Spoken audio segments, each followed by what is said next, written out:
오늘 하나님께서 우리에게 주시는 말씀은 마가복음 9장 21절에서 29절까지의 말씀입니다.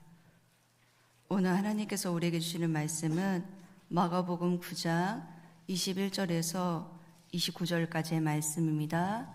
신약 성경은 70쪽에 있습니다.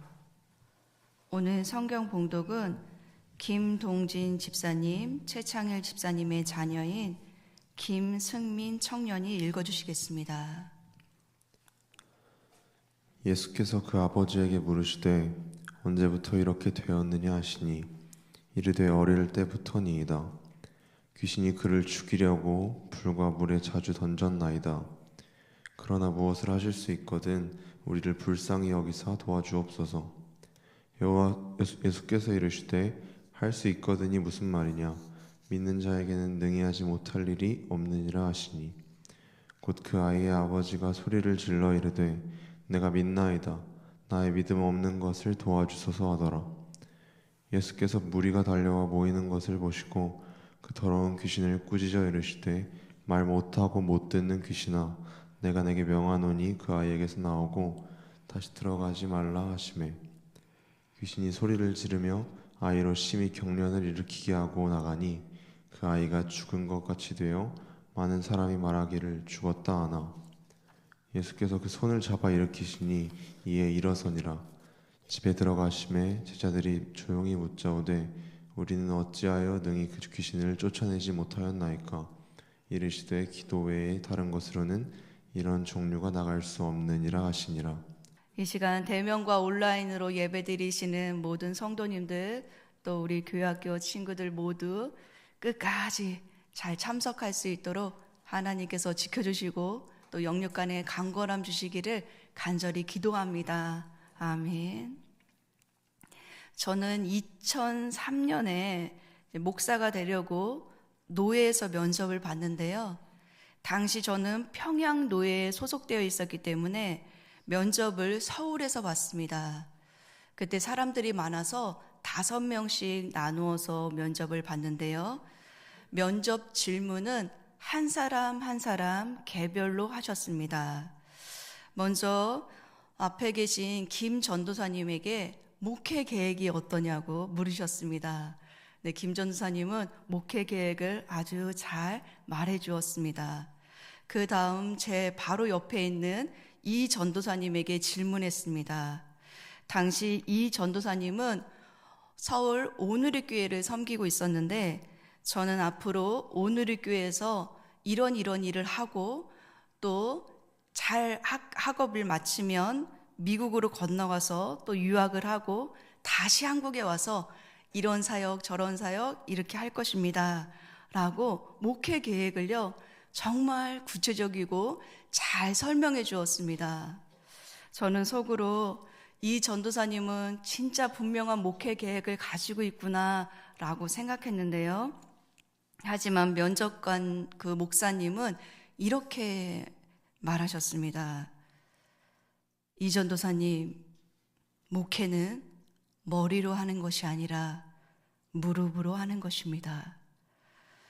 이 말은 이 전도사님에게 하는 말이었지만 저는 이 말을 제 마음에 담았습니다. 목회는 무릎으로 하는 거구나. 그런데 제가 목회 서신을 배울 때 깨달은 것은 사도 바울도 목회 전수를 디모데에게 하면서 동일한 권면의 말씀을 했다는 것입니다. 디모데전서 2장 1절에서 2절 말씀입니다. 그러므로 내가 첫째로 권하노니 모든 사람을 위하여 간구와 기도와 도고와 감사를 하되 임금들과 높은 지위에 있는 모든 사람을 위하여 하라. 이는 우리가 모든 경건과 단정함으로 고요하고 평안한 생활을 하려 함이라. 아멘. 나라가 혼란스럽고 어려운 가운데 있습니다. 기도가 절실하게 필요합니다. 우리 가운데 기도의 영을 부어주셔서 이 나라의 민족이 다시 기도로 살아나고 우리 자녀가, 우리 가정이, 우리 교회가 기도로 살아나는 역사가 있기를 간절히 기도합니다. 그래서 오늘 설교 제목은 기도로 살아나게 하소서입니다.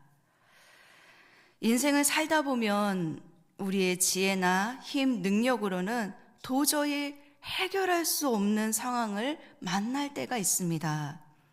그때 어떤 사람들은 불가능은 없다라는 신념을 가지고 매우 적극적인 사고 방식으로요, 문제가 막 이렇게 딱 오면 나는 할 수 있어, 할 거야 그러면서 그 문제를 도전해서 이렇게 헤쳐나가는 모습을 볼 수 있습니다.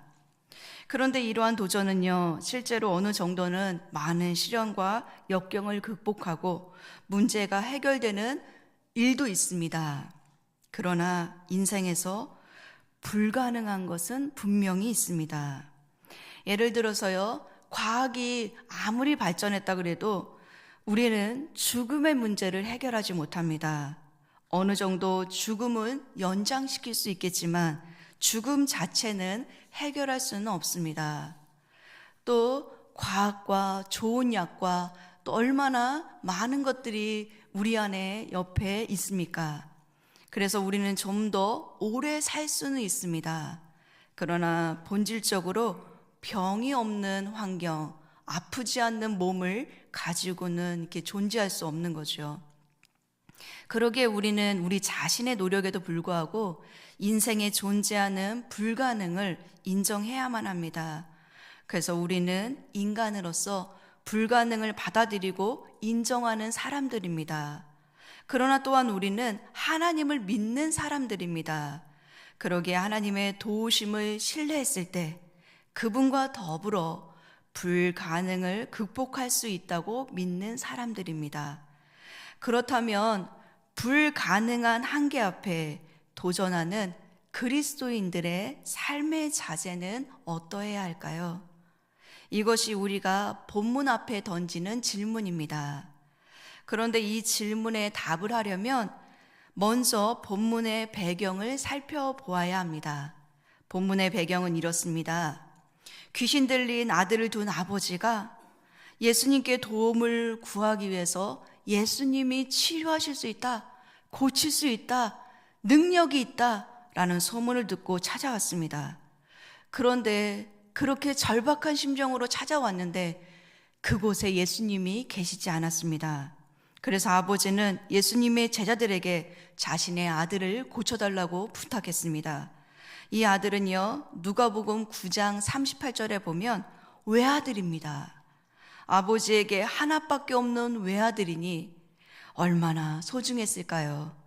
그래서 아버지는요, 아이를 고치기 위해 이 일 저 일 다 해봤는데 소용이 없습니다.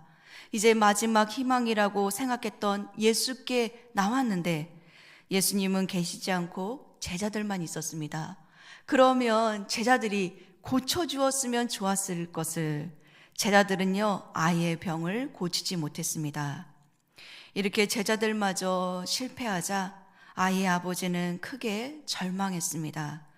그런데 인간의 절망이 하나님 안에서는 소망의 시작이라고 했던가요? 그때 예수님께서 오셨습니다. 그리고 예수님은요, 이렇게 물어보셨습니다. 우리 본문 21절의 말씀입니다. 우리 함께 읽어보시겠습니다.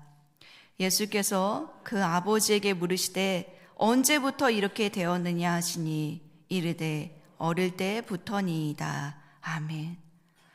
본문에서 어릴 때부터라는 표현은 환자의 상태가 어렸을 때부터 지금까지 장기간 걸쳐서 오랜 시간 진행된 것을 말합니다. 또 22절에는요, 귀신이 아이를 죽이려고 불과 물에 자주 던졌다는 표현이 나옵니다. 이것은 환자의 상태가 매우 심각하다는 것을 말합니다. 그래서 아버지는 무엇을 할 수 있거든 우리를 불쌍히 여기시고 예수님 좀 도와주십시오 라고 요청했던 거죠. 이처럼 아이의 병은요, 아버지 힘으로는 도저히 감당할 수 없는 불가능한 한계 앞에 도달했습니다. 그러기에 이러한 불가능한 한계 앞에 도달할 때 그리스도인의 삶의 자세는 어떠해야 할까요? 첫째, 자신의 한계를 인정하고 예수님께 도움을 요청해야만 합니다. 우리 본문 23절의 말씀인데요. 우리 함께 읽어보시겠습니다. 예수께서 이르시되 할 수 있거든 무슨 말이냐? 믿는 자에게는 능히 하지 못할 일이 없느니라 하시니. 아멘. 이 아버지는요, 제자들이 못 고친 걸 봤습니다. 이제는 반쯤, 아니 반보다 더 많은 포기를 했을지 모릅니다. 그래서 아버지는 예수님께 무엇을 할 수 있다면 무엇인지 좀 해보세요 라는 요청입니다. 하지만 예수님은요, 반대로 아이의 아버지에게 능력을, 너가 고칠 수 있다 라고 말하는 그런 능력을 믿는 믿음이 있느냐고 물었습니다. 그러면서 마치 책망하듯이 할 수 있거든이 무슨 말이냐 라고 물으신 거죠. 근데 이 내면에는요, 예수님이 안타까워서 이렇게 말씀하시는 것입니다. 능력은 하나님께 속했습니다. 그러기에 예수님을 전적으로 의존하며 그분께서 행하실 것을 신뢰한다면 믿는 자에게는 능치 못할 것이 없다라고 말씀하는 거죠. 그래서 아버지는 24절에 이렇게 대답합니다. 곧 그 아이의 아버지가 소리질러 이르되 내가 믿나이다. 나의 믿음 없는 것을 도와주소서 하더라. 아멘. 본문에 나오는 곧이라는 단어는요, 시간의 긴박성을 나타내주는 부사입니다. 그러니까 예수님이 말씀하시자 곧바로 이 아버지는 내가 믿나이다. 나의 믿음 없는 것을 도와주소서. 이 아이를 좀 살려주소서라는 그 절박함이 이 안에 들어있는 거죠. 근데 이것은 간구이자 믿음의 고백입니다. 여기서 믿음은요, 예수님께 전적으로 의존함으로써 예수님이 능력을 행하실 수 있다라는 그것을 믿는 거죠. 그래서 이렇게 자신의 한계를 인정하고 예수님께 믿음으로 도움을 요청했을 때 믿는 자에게는 역사가 일어납니다. 예수님이 행하시기 시작하셨습니다. 예수님께서 이렇게 명령하십니다. 25절의 말씀인데요, 제가 새번역 성경으로 읽어드리겠습니다. 예수께서 무리가 어울려 달려오는 것을 보시고 악한 귀신을 꾸짖어 말씀하셨다. 벙어리와 귀머거리가 되게 하는 귀신아, 내가 너에게 명한다. 그 아이에게서 나가라. 그리고 다시는 그에게 들어가지 말아라. 아멘. 본문을 잘 살펴보면요, 예수님은요, 내가 명령한다는 점을 강조하고 있습니다. 하나님의 아들의 권위를 가지신 예수님께서 명령하시니 귀신은 그대로 순종할 수밖에 없습니다.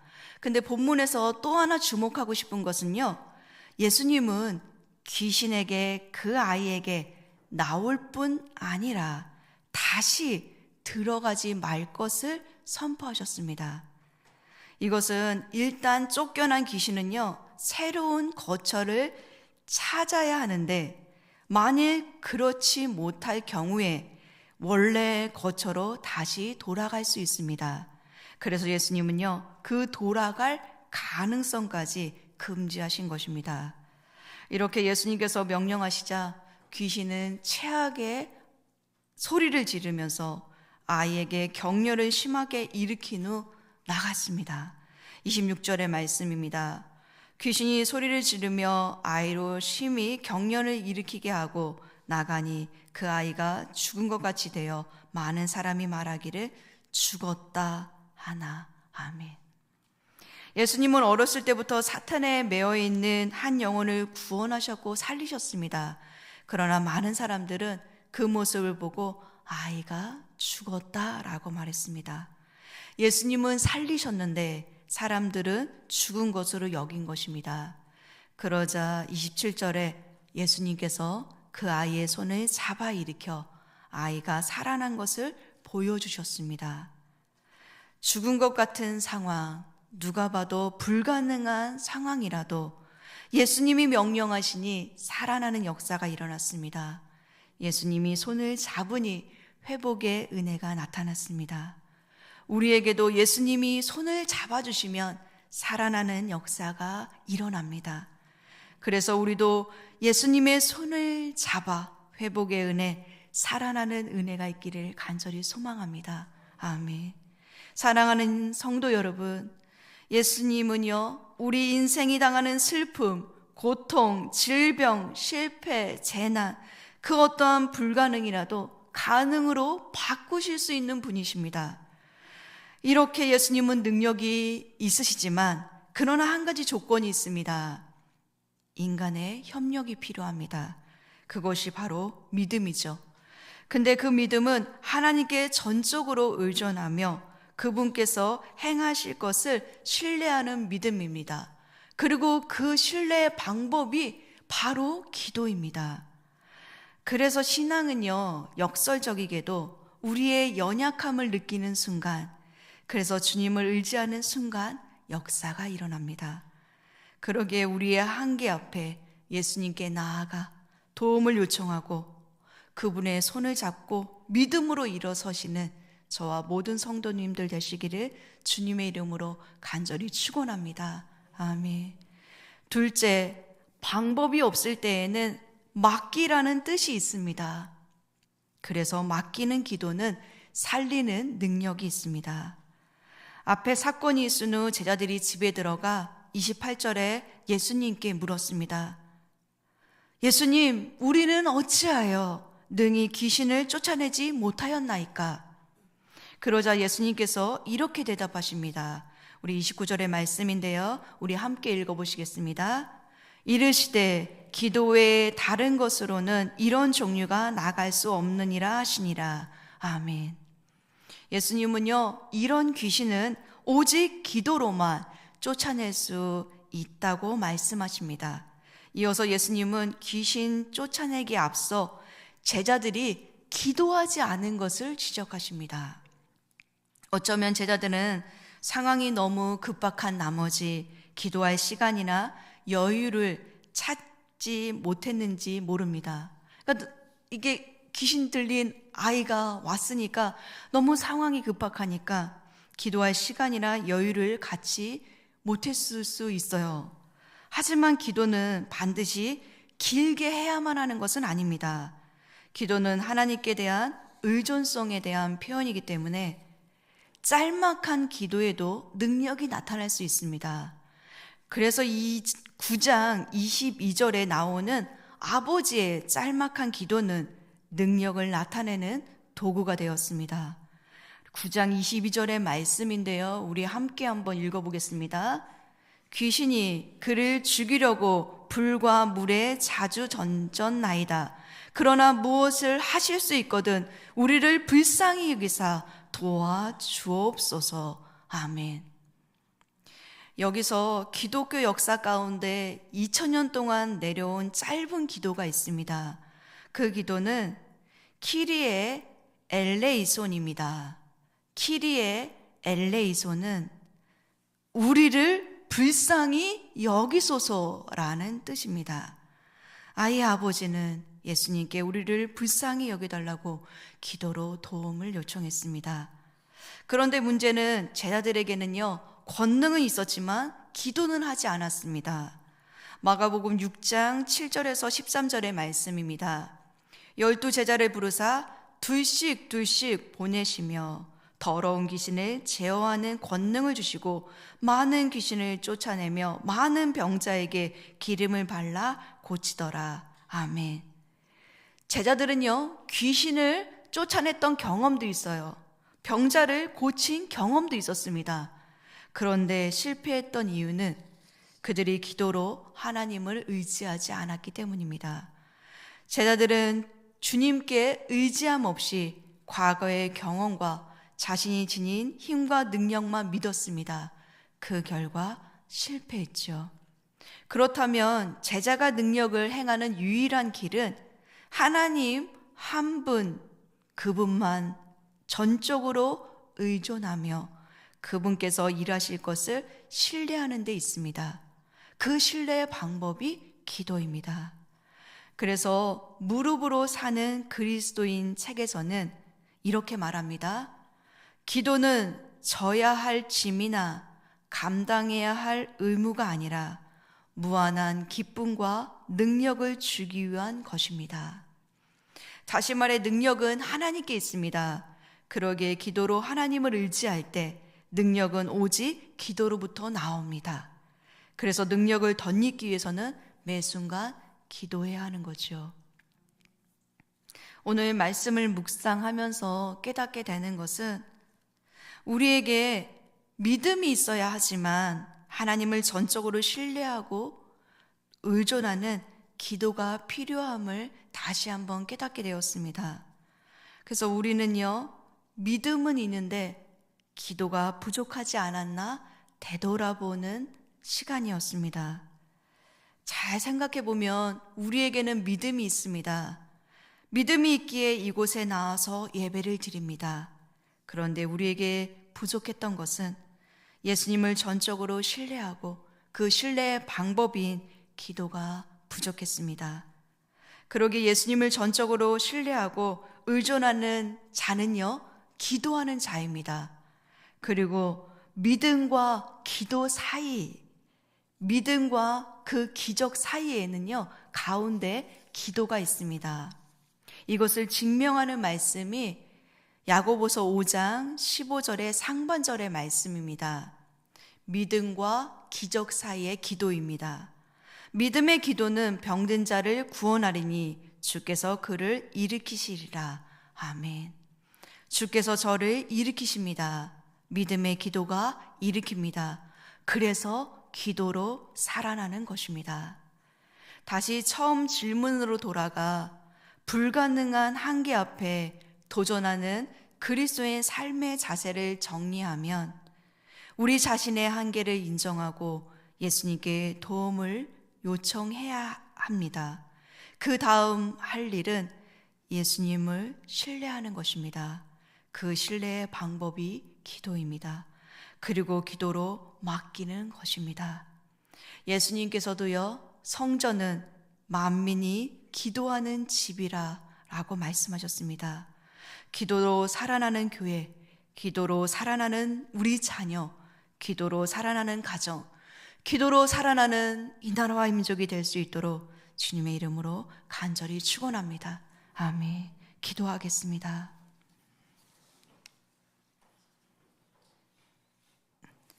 하나님, 우리 자녀와 가정을 불쌍히 여겨 주소서. 하나님, 우리 교회를 불쌍히 여겨 주소서. 하나님, 이 나라와 이 민족을 불쌍히 여겨 주소서. 아멘. 그러므로 내가 너희에게 말하노니 무엇이든지 기도하고 구하는 것은 받은 줄 믿으라. 그리하면 너희에게 그대로 되리라 말씀하신 주님, 우리가 예수님을 전적으로 신뢰하고 믿사오니 기도로 살아나는 우리 자녀와 가정, 기도로 살아나는 우리 교회, 기도로 살아나는 이 나라 민족이 될 수 있도록 은혜 주시기를 예수님의 이름으로 간절히 기도합니다. 아멘. 우리 들은 말씀을 가지고 함께 기도했으면 좋겠습니다. 우리 자신의 한계를 인정하고 예수님께 도움을 요청하고 그 다음에 할 일은 신뢰하는 것입니다. 그 신뢰의 방법은 기도입니다. 그분께서 일하실 것을 믿고 기도로 맡기길 원합니다. 그래서 기도로 문제를 해결하고 기도로 살아나는 우리 가정, 자녀, 교회, 나라와 민족과 열방이 될 수 있도록 기도해 주십시오. 교회를 위해서 기도할 때는 계속 진행 중인 대림절 특별 새벽 예배와 주일 예배와 수요 예배 가운데 은혜 주시며 또 임 목사님 주일 예배 가운데 성령 충만함 주시고 영육 간의 강건함 주실 수 있도록 기도해 주십시오. 또 함께 동역하시는 사모님의 건강과 함께 섬기시는 모든 분들 가운데 성령 충만함 주시도록 기도해 주셨으면 좋겠습니다. 또 청빙을 위해서 기도할 때 하나님 마음에 아픈 목사님이 오실 수 있도록 기도해 주십시오. 또 내년 봉사자들을 지원받고 있습니다. 내년 봉사자들이 각 분야에 또 각 부서에 잘 세워질 수 있도록 기도해 주십시오. 또 다음 세대를 위해서 기도할 때 오늘 수시 원서를 쓴 학생들이 대학교 합격 발표가 있다고 합니다. 하나님께서 다음 세대의 마음을 점수와 합격에 두지 않고 하나님께 둘 수 있는 믿음을 주시기를 기도해 주십시오. 또 다음 세대는 12월 24일에 성탄 발표회를 준비하고 있습니다. 다음 세대 가운데 예수님의 오심과 다시 오실 그리스도를 기다리는 성탄절이 될 수 있도록 기도해 주십시오. 환우들을 위해서 기도하겠습니다. 믿음의 기도는 병든 자를 치유하는 역사가 있습니다. 수술 앞둔 분들, 수술에서 병원에 계신 분들, 또 마음이 아픈 이들을 위해 여호와 라파 치료하나니 고쳐주시기를 위해서 기도해 주십시오. 이 나라 임직을 위해서 간절히 기도할 때 나라가 많이 혼란 가운데 있습니다. 하나님 이 나라 임족을 긍휼히 여겨주시고 위기 속에 있는 이 나라 임족이 다시 기도로 하나님께 매달려 기도 가운데 문제가 해결되고 하나님의 뜻을 발견하는 이 나라 임족 될 수 있도록 기도해 주십시오. 창조의 질서를 부정하는 비성경적 법률이 제정되지 않게 하시고 대통령을 비롯한 위정자들이 하나님을 경외하는 나라가 될 수 있도록 기도해 주시기 바랍니다. 마지막으로 세계와 열방으로 해서 기도할 때 금요일에는 캐나다 최승일 서성민 선교사님을 위해서 기도합니다. 드랍인 센터의 지속적인 운영과 주일학교 프로그램이 잘 개발되고 발전될 수 있도록 기도해 주십시오. 에드먼트 지역 교회들과 협력이 잘 이루어지게 하시고 그 협력을 통하여서 하나님 나라가 이루어질 수 있도록 기도해 주십시오. 또 복음문화교회 김광석 목사님을 위해서 기도합니다. 복음문화교회 예배의 복과 부교육자로 헌신하는 사모님 이용실 전도사님의 학업과 1:1 여성들을 말씀 양육을 하고 있습니다. 이 1:1 여성 말씀 양육이 잘 진행될 수 있도록 기도해 주십시오. 또한 복음문화 선교회가 북한 선교를 위해 박해하는 북한의 지하 교회의 그 성도들을 국내와 국외에 잘 알리고 함께 사역할 수 있도록 기도해 주십시오. 이렇게 중보 기도 드리신 후에 각자의 개인 기도로 더 깊이 하나님께 나아가겠습니다. 우리 주여 한번 힘차게 부르고 간절한 마음으로 함께 기도하겠습니다.